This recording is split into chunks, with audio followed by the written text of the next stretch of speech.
And indefinite tense.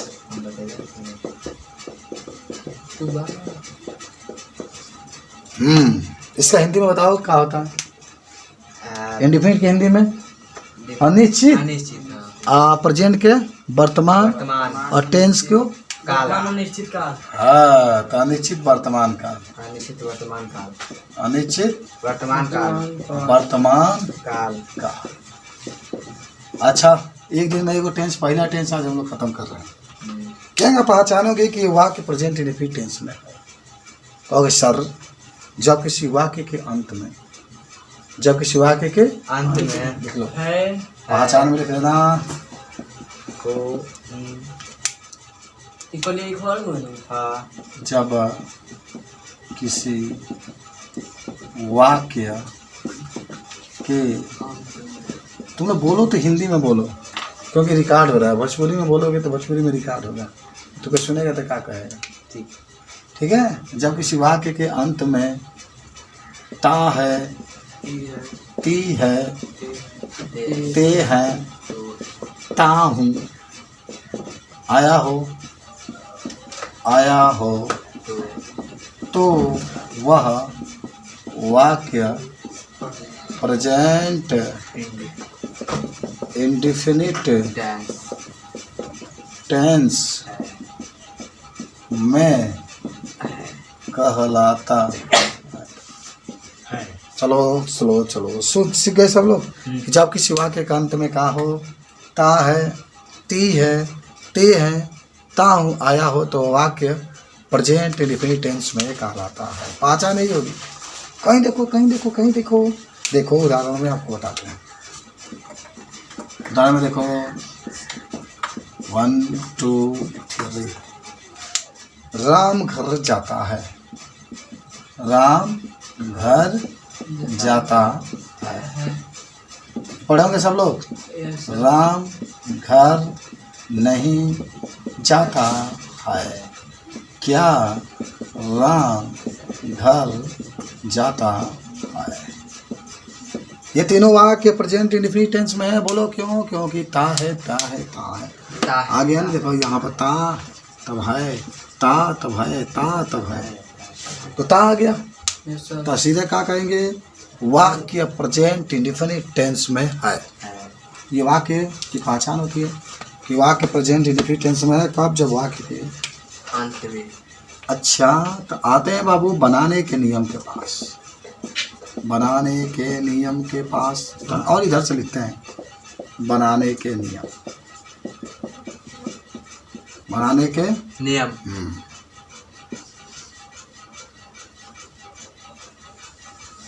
देखो, पहला नियम होता है सिंपल सेंटेंस का।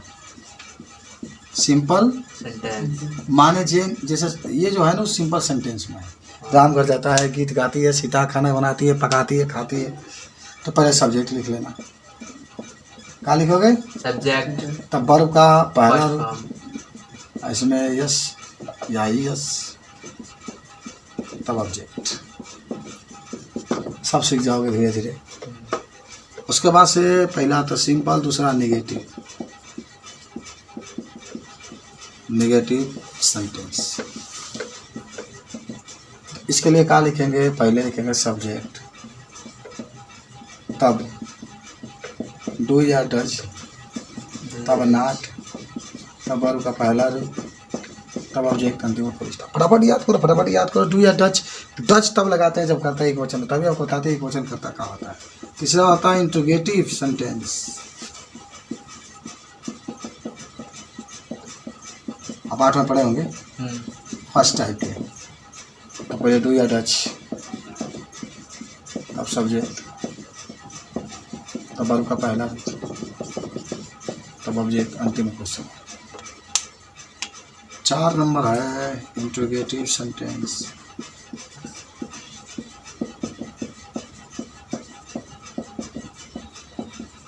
Second type. इसमें क्या होने वाला है भैया? इसमें सबसे पहले प्रश्नवाचक शब्द लिखना। प्रश्नवाचक शब्द, तब डू या टच, तब सब्जेक्ट, तब वर्ब का पहला रूप, तब ऑब्जेक्ट, अंतिम में क्वेश्चन मार्क। सर चौथा इंटरगेटिव नेगेटिव सेंटेंस होगा। नहीं, इंटरगेटिव सेंटेंस है सेकेंड टाइप है। एक होता है ना कि एक्सक्लेमेटरी सेंटेंस। क्या शुरू से शुरू होता है, एक होता है कि क्यों कैसे बीच में आता है, तो उसको सेकेंड टाइप है। एक्सक्लेमेटरी सेंटेंस नहीं, इसमें नहीं होता है। जैसे इतना आपको नियम याद करना पड़ेगा। चलो फटाफट नियम याद करो तब आगे बढ़ो।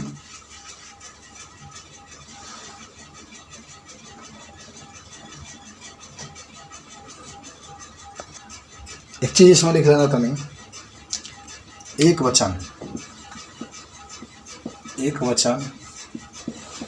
जिसको हम लोग कहते हैं सिंगुलर नंबर।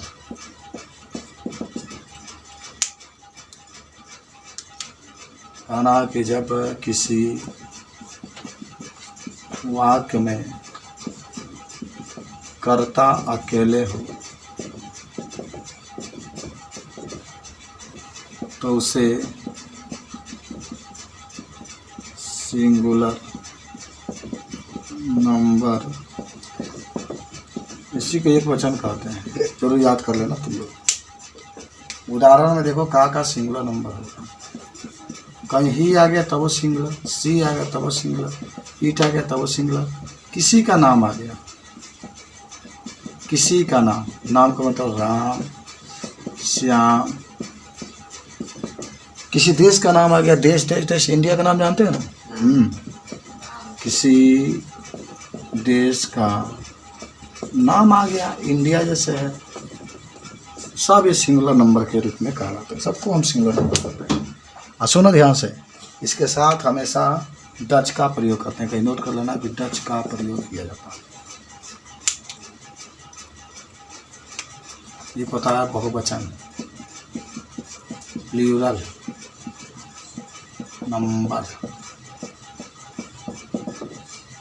कभी सर जब किसी वाक्य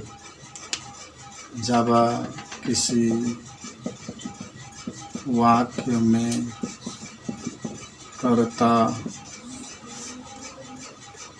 एक से अधिक हो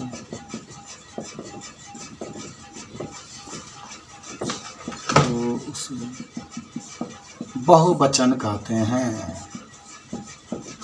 ओके, उदाहरण में क्या लिख सकते हो?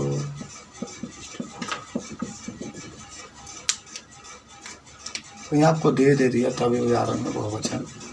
यू भी, वी भी, ये सब बहुवचन होता है। इसके साथ हमेशा डू का प्रयोग किया जाएगा। तो एक वचन में कर्ता एक होगा, किसी का नाम होगा एक वचन, राम, श्याम, गीता, सीता, इंडिया, पाकिस्तान, जो भी है सब एक वचन होता है। इसके साथ डच का प्रयोग करता है। बहुवचन का मतलब बहुत अधिक संख्या में कर्ता उपस्थित हो।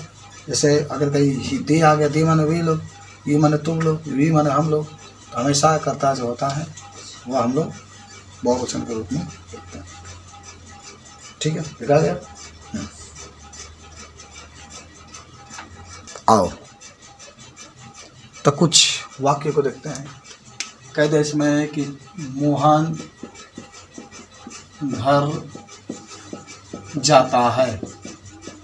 मोहन कहाँ जाता है? घर जाता है। चलो बता दो। वाक्य किस टेंस में है? तो कहोगे सर प्रेजेंट इंडेफिनिट टेंस में। क्यों? क्योंकि इसमें क्या है? जाता है।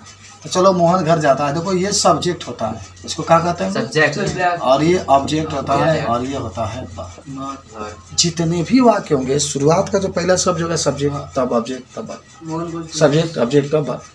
और रूल क्या कहता है? पहले लिखो सब्जेक्ट, पहले क्या लिखो भाई? सब्जेक्ट। तो सब्जेक्ट क्या है? मोहन है, तो मोहन लिखो लिख दिया हमने। अब रूल क्या कहता है? वर्ब का पहला तो वर्ब क्या है? जाता है। तो जाता है, तो जाता के लिए क्या लिखेंगे? गो। लेकिन सर इसमें तो आपको यस या यस लगाना है, क्योंकि मोहन एक वचन है, नाम है ना, तो यस जोड़ देंगे। गोज। कहीं जाना हो तो टू लगाकर, और घर के लिए हाउस लगा। कुछ समझे?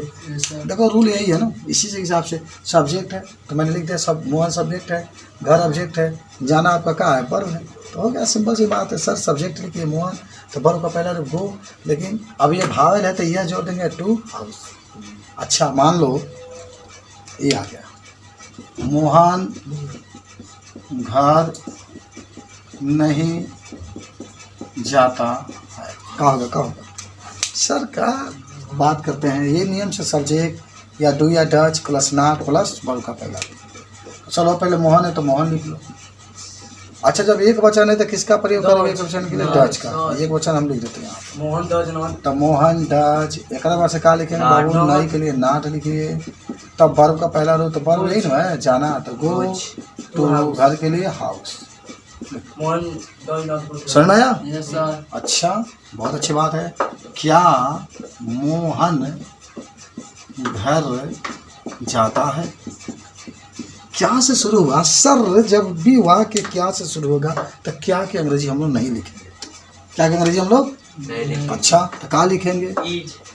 ईज फिज कुछ नहीं लिखेंगे। डू या डज लिखेंगे। तो यहाँ पे लिखा गया हाँ। जब वाक्य क्या से शुरू होता है तो आप डू या डज लिखो। डज लिखाएगा। तो मोहन एक वचन है तो डज लिखो। डज मोहन। तब मोहन लिखो और तब जाने के लिए वो लिखो, तब टू लिखो, तब हाउस। अच्छा एक और देख लो कि मोहन घर क्यों जाता है? ओके ओके पहले क्यों, इसी को तो प्रश्नवाचक शब्द कहते हैं। देखो रूल नंबर 4 आपका है, प्रश्नवाचक शब्द पहले लिखा है। बीच में क्यों आ गया, कैसे आ गया, कितने आ गया, जब भी आपको दिखाई दे दे बिना सोचे समझे उसकी अंग्रेजी लिखना। क्यों है? क्योंकि अंग्रेजी क्या हो जाएगी? वाई। अब मोहन एक वचन है तो डज लिख लो और तब मोहन लिखो और तब इधर से बनाओ जाना के लिए गो टू हाउस को समझ लो। अच्छा मान लो कि मैं किताब पढ़ता हूँ। मैं किताब तो सब्जेक्ट मैं होगा, ये ऑब्जेक्ट होगा, ये वर्ब होगा। माने हमेशा पहला सब्जेक्ट तो दूसरा ऑब्जेक्ट तो वर्ब होता है। तो मैं के लिए क्या लिखा जाता है भाई? आई। अब पढ़ना क्या होता है? रीड। रीड लेकिन आई है तो यस नहीं लगेगा। आई रीड द बुक लिख लो। I read the book. हो गया बात खत्म। अच्छा मान लो कि मैं किताब क्यों नहीं पढ़ता हूँ। मैं किताब क्यों नहीं पढ़ता हूँ। बना लोगे तुम? पहले तो बाबू क्यों की अंग्रेजी लिखो वाई और तब डू लिखो। डू वाई के साथ डू का प्रयोग। आई डू और तब लिखना मैं के लिए आई, तब लिखना नहीं के लिए नॉट, तब पढ़ना के लिए रीड और तब द बुक को समझ। क्या तुम क्रिकेट खेलते? क्या तुम क्रिकेट खेलते? डज। तो क्या होगा पहले? डच। डच लिखो, बात बकलो। डू लिखोगे। तुम का अंग्रेजी में ये होता है ना, वो वचन है। तुम अकेले ना है।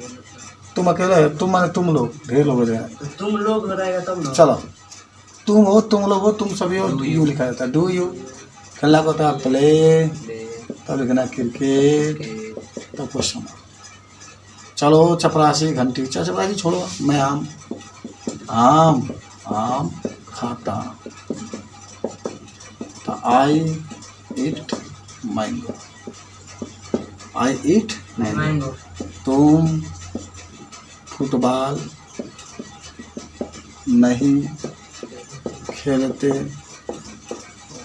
तो you do not play football.